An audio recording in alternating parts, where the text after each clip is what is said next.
Very good. So this is my short lecture, very short, on what we call the Silk Road, which is one of the things that we'll talk about in our next class as we wrap up Unit 2 on the Middle Ages.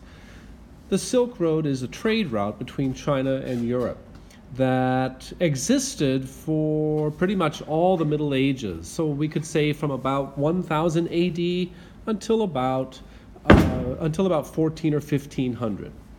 The Silk Road is an example of what in history we call cultural diffusion, because even though it was a trade route, it shows the exchange of cultural ideas as well as goods that took place between Asia and Europe. The Silk Road is a nickname. It's given to that trade route that ran from central China all the way to Constantinople, and from Constantinople to Rome and the rest of Europe. Marco Polo's family, and we read that excerpt from Marco Polo's account of the court of Kublai Khan, his family were merchants along the Silk Road from Venice, Italy, and that's how Marco Polo came to know Kublai Khan.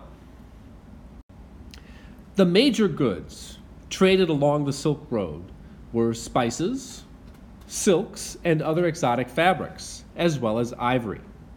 And these were all very high-cost goods. Now, where does the high cost come from? Well, remember that these spices were basically traveling all the way from China to European markets. And so you were basically paying for the transportation of these spices. Now, today when we think of spices, we don't really think about them being high cost, right? We go into Trader Joe's or we go into Ralph's or Gelson's and we buy a thing of spice, we buy some black pepper, for instance, and we don't think about the fact that in the Middle Ages, buying black pepper was quite expensive. And that's because for us, getting the spices today is so easy, right? But back then, you were paying for this transportation along thousands of miles of the Silk Road, okay? The same thing with silk and other exotic fabrics, right? I can go into a store today, whether it's Nordstrom, Macy's, whatever, and I can buy nice clothes made with material from Asia, right? I can get a silk tie, but I'm not going to spend my life savings for it.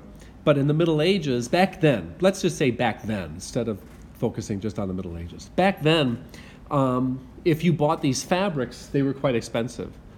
Ivory. Now, we no longer trade in ivory, right, because it's illegal. The ivory trade and the poaching of rhinos, with African elephants for their ivory.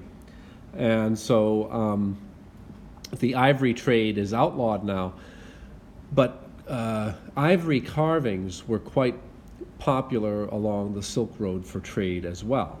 So all of these were very high-cost goods. Now, with that in mind, talking about the cost, look at the map of the Silk Road below, and just what hazards can you imagine threatened the merchants and traders along the route? Now, when I say hazards, I don't just mean hazards like the geography.